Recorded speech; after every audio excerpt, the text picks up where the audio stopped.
Hello students, myself Dr. Girish Rai Singhani, Associate Professor, Department of Botany, SPC government college Ajmer. आज अपन discuss करेंगे Karnal bunt of wheat के बारे में। कल अपन ने डिस्कस किया था फ्लैक्स मट ऑफ वीट, और ये जो करनाल बंट ऑफ वीट है it was seen by Mundkar in 1943 and then new bunt it was named by Mitra in 1931, and then or partial bunt by Bedi et al in 1949, and it has become a dreadful disease of wheat during the last 5 years.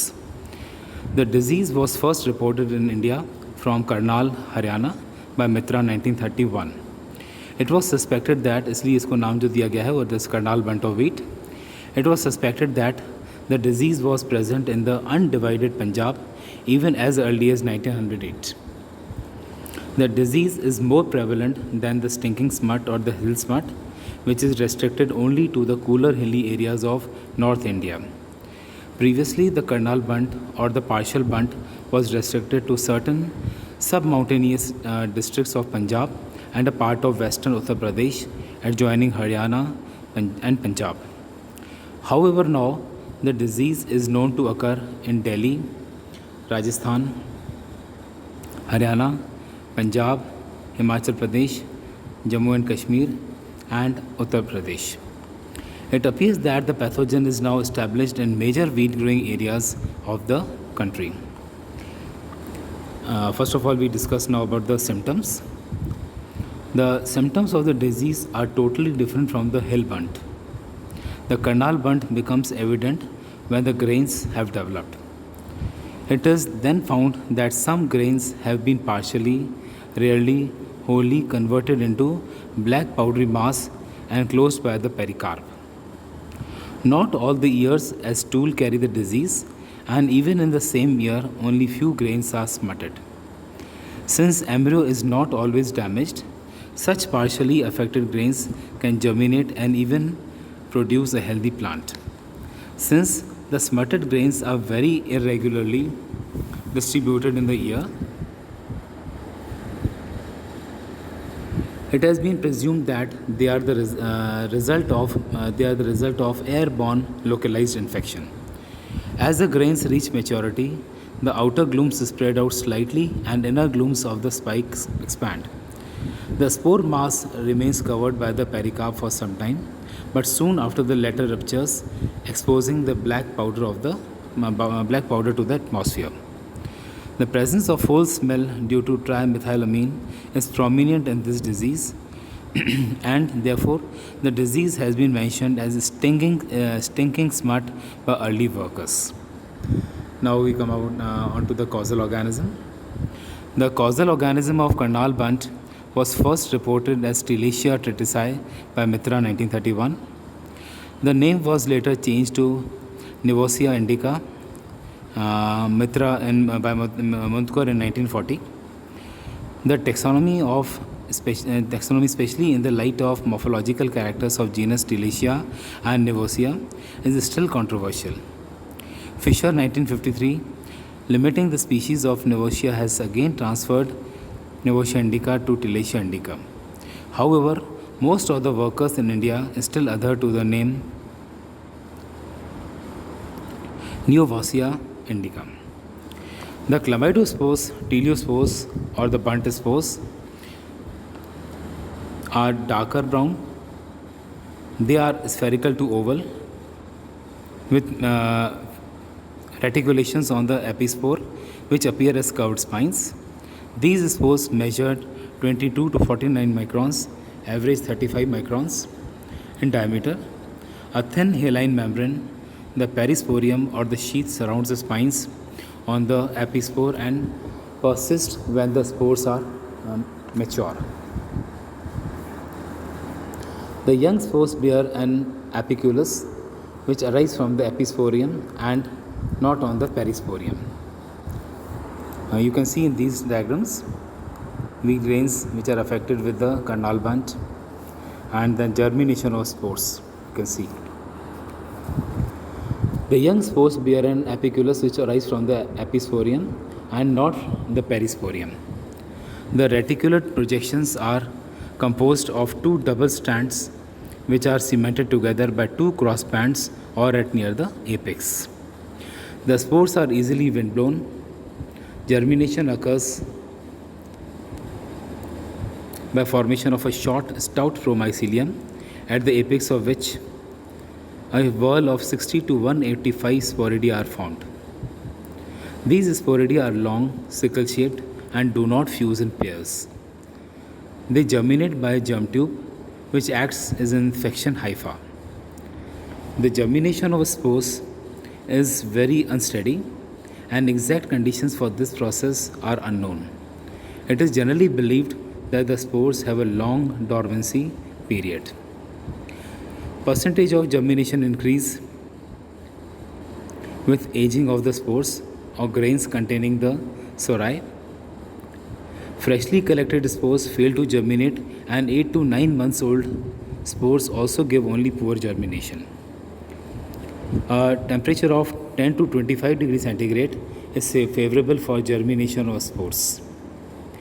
The pathogen is reported to perinate through spores in soil or on the seed. However, this aspect of disease cycle needs further study.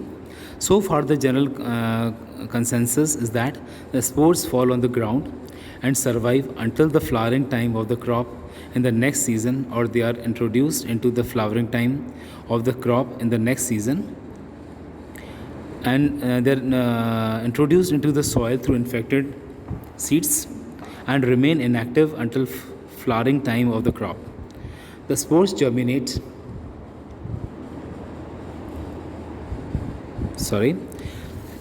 The spores germinate towards the middle of February or early March to produce sporidia, which are wind-borne and cause infection of the flower.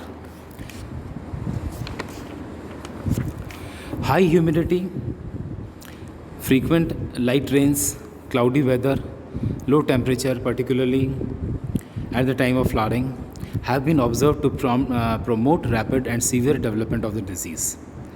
Plots given excess of irrigation, manure and nitrogenous fertilizers are more prone to infection of Karnal bund in the crop. The meteorological condition favorable for the disease usually coincide with flowering time of the crop in North India. Now we come on to the control measures.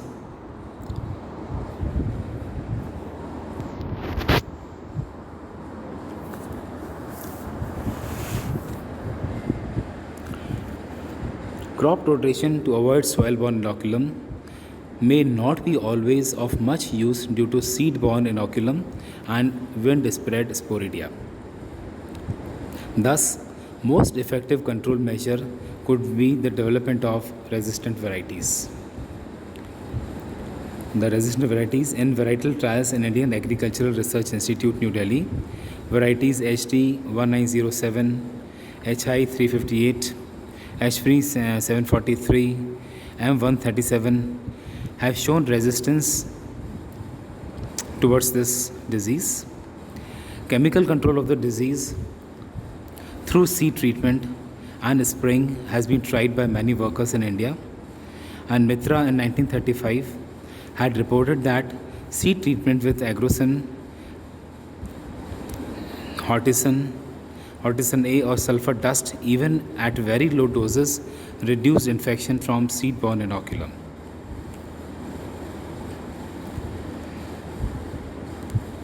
Saracen were found to be best for the control of this disease, and according to scientists, spraying with Aureofungin or Vitavex resulted in good control of the disease. Different degrees of control, 50 to 100% of seed-borne inoculum with fungicides such as agrocin GN, Thiram, Zineb, Banlid, Bevestin, Vitavex have been achieved in experiments conducted by different workers at Pantnagar. Now, even if a susceptible seed treatment is developed, the problem of soil-borne inoculum and wind-dispersed sporidia will not permit it to be effective tool against the disease. Now, these are some of the measures which can be suggested for the areas where the fungus is known to be present. Such susceptible varieties such as HD 2009, 1982, UP 309 should not be grown. Then continuous cropping of wheat in the same field should be avoided. Practices like deep plowing during summer to bury the spores should be practiced. And rotation of the green manure should be included to encourage spore germination and its self-destruction. Some modifications in date of sowing, amount of fertilizers and number of irrigation should be adopted temporarily for some years until the inoculum load in the area has been reduced. Late planting to avoid synchronization of flowering time and favorable weather conditions for infection helps in reducing disease incidence. Irrigation of the crop just before or during flowering should be avoided to reduce humidity and disease incidence. These steps may result in slightly lower yields, but the ultimate gains more than offset the loss. Only the last step is only disease-free seed should be used, the most effective method of control. Seed must be treated with organomercurials, systemic fungicides such as Vitavex, Banlate, Thiram, etc. And these are some of the common methods by which we can control the disease. So this was all about the Karnal bunto wheat. In the next lecture, we will take about the next disease. Thanks.